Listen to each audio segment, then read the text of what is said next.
And yet, as the year turned, the outlook was bleak, with no sign of an end to the deadlock on the Western Front. To add to the misery of the trenches, the winter was one of the coldest in living memory.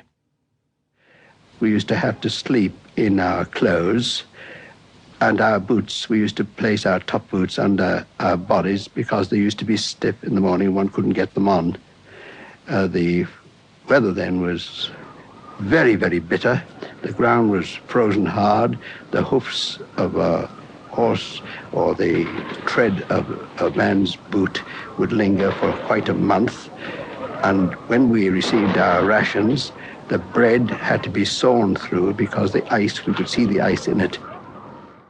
One slip on the treacherous ground could be fatal.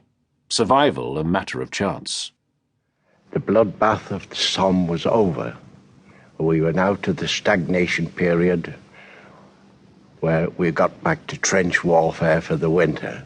This would be about February, a bitterly cold night, water everywhere. I was sent with a message down to brigade headquarters. I had a look round. The trenches were waterlogged, so I decided that I would take over the top, which would save me at least 2/3 of the journey. I then became entangled in the barbed wire. Now, as I struggled hard to get away from this barbed wire, suddenly it gave and catapulted me into one of the biggest shell holes that I'd ever come across.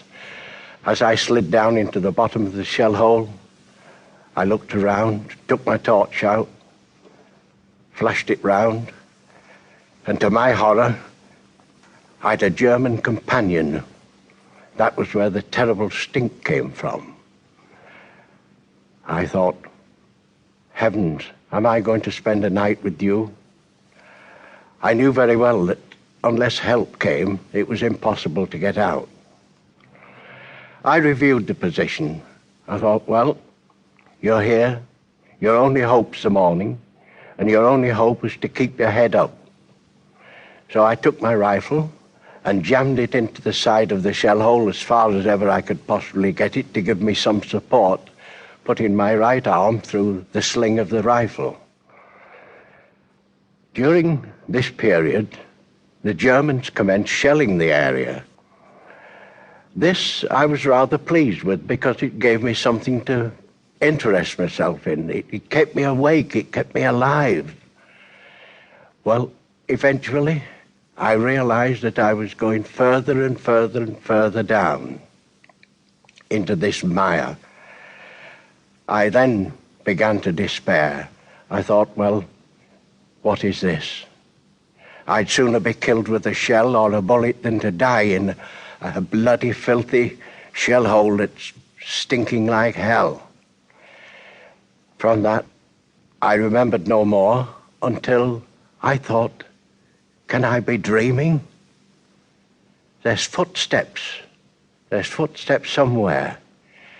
Feebly I tried to shout. These footsteps still went round. Still I shouted. Then I heard a voice say, "Where are you? Where are you?" "Here, here, here," I shouted. "I'm here in the shell hole." The footsteps went round again for a few minutes, and then all of a sudden, looking up, I saw a head appear over the top. "Oh my God," he says, hang on, hang on, chum." I remembered no more from that hang on until I found myself in a hospital between white sheets. The man who saved my life was a signaller. The shelling of the previous evening by the Germans had broken the telephone wires, and he was coming along to mend the telephone wires. To keep the cold at bay, the Welsh Fusilier Frank Richards and his comrades were forced to take desperate measures. Well, I think one of the hardest things I had to do during the war was in 1917 when we took over some trenches from the French at Cleary. Well, it was a very desolate place. Our trenches run into the River Somme. There wasn't a tree, there wasn't anything for miles and miles around there.